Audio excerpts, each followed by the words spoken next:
絶対ありえないです。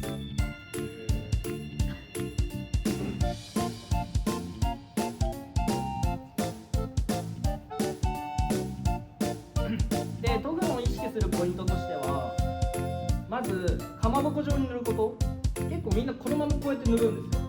だからここが漏れる時に、ここの正中線の真ん中のめくったところに癖が残ってたら、多分それ塗布ムラだと思ってます。ここをこうやって塗るとここにつかないんで、ここの癖が取れないんですよね。なので塗るときはここから入ります。ここからこうやって入っていく。で、まず根元の方にしっかりと薬をためます。で、僕だんだんハケを立てて伸ばしていくイメージで塗っていくと、ここが塗布量多くて少なくなる。要は薬が